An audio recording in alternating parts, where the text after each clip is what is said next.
TV, la chaîne du futur, la chaîne où il faut être restés tous authentiques.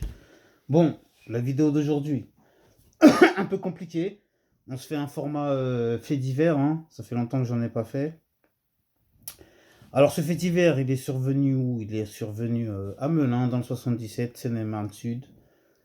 C'est mon secteur, c'est ma zone. Du coup, qu'est-ce qui s'est passé exactement? Il s'est passé que un homme d'une trentaine d'années euh, s'est fait poignarder près de la gare de Melun et a succombé à ses blessures. À l'heure où je vous parle, euh, l'auteur de ce crime n'a pas encore été interpellé. Et il y a un témoin qui aurait assisté à la scène, qui a été entendu ou qui est entendu par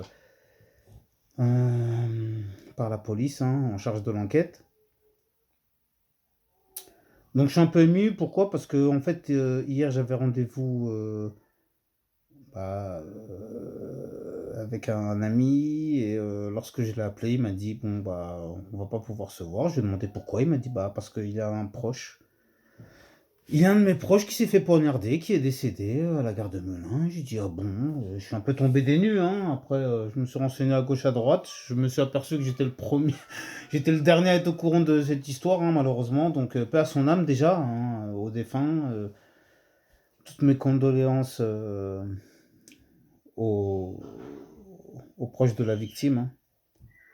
Et, euh, et donc c'est pour ça que ça m'affecte cette histoire. Donc après, c'est vrai que je vous cache pas que j'aurais pu avoir un témoignage ou des précisions, mais je pourrais en avoir peut-être plus tard, mais sur le coup j'ai préféré faire abstraction de tout ça, hein, c'est normal, hein, il faut respecter le deuil et bon, il faut pas être entre guillemets opportuniste et venir chercher à faire le buzz en ayant des infos exclusives, tout en sachant qu'il ne faut pas entraver l'enquête en cours, hein.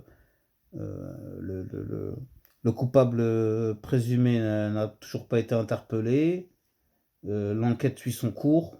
Donc voilà, je ne peux pas me permettre de révéler certaines informations qui pourraient entraver l'enquête, hein, tout simplement, et puis qu'après qu'on puisse me le reprocher, ce qui serait à peu près normal.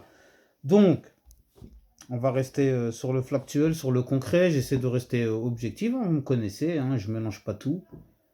J'essaie de rester impartial à tout ça, hein, même si je suis un petit peu affecté émotionnellement, ce qui peut se comprendre, hein, ce qui est tout à fait normal, hein, je suis un être humain, bien évidemment. Donc à l'heure où je vous parle, je peux vous donner, si vous voulez, une petite info qui n'est pas sortie dans la presse, parce que dans la presse, moi, de ce que j'ai pu en voir, c'est que ça s'est passé à 100 mètres de la gare de Melun, hein, cette histoire. C'était ce lundi de Pâques, vers 12h30. J'ai oublié de vous donner ces précisions.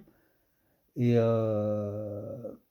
et donc, l'individu qui a commis ces faits a pris la fuite.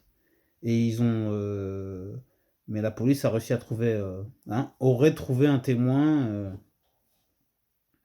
de cette scène, hein. Bon, après, ça fait un peu penser à ce qui se passe dans les films, quand il se passe un truc horrible et qu'il n'y a qu'un seul témoin qui a vu la chose, etc. Bon, maintenant, si moi je peux vous donner une petite exclusivité sans en soi une, pardon, c'était dur à dire, c'est que je ne pense pas que ce soit une attaque au couteau classique, hein.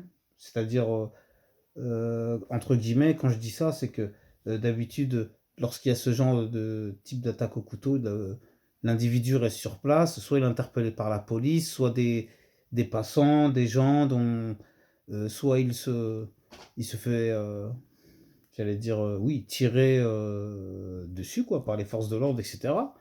Mais là, dans ce cas de figure où l'individu a pris la fuite, je peux vous garantir que c'est pas le type d'attaque au couteau classique. Je pense plus à une histoire de Rix, je dirais. Après, attention, je parle bien évidemment au conditionnel.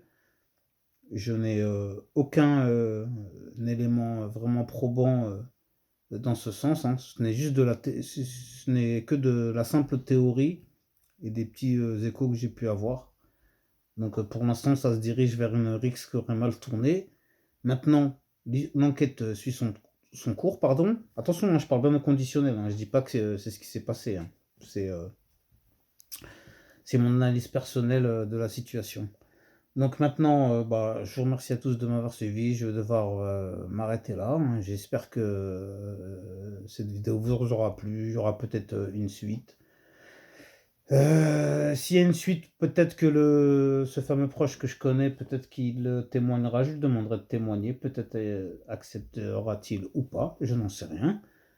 Ou peut-être si on a plus d'éléments, on reviendra sur cette affaire. Parce que c'est vrai que souvent, j'aborde des sujets et puis après, je ne fais pas trop de suivi, hein, mais ça m'arrive parfois de faire plusieurs épisodes, hein, sur des événements particuliers, hein, comme celui-ci. Donc voilà, oui, oui, aujourd'hui j'étais un petit peu moins speed que d'habitude, un petit peu moins cool, hein. J'ai même pas fait de blagues, même pas de trucs, même pas de... Voilà.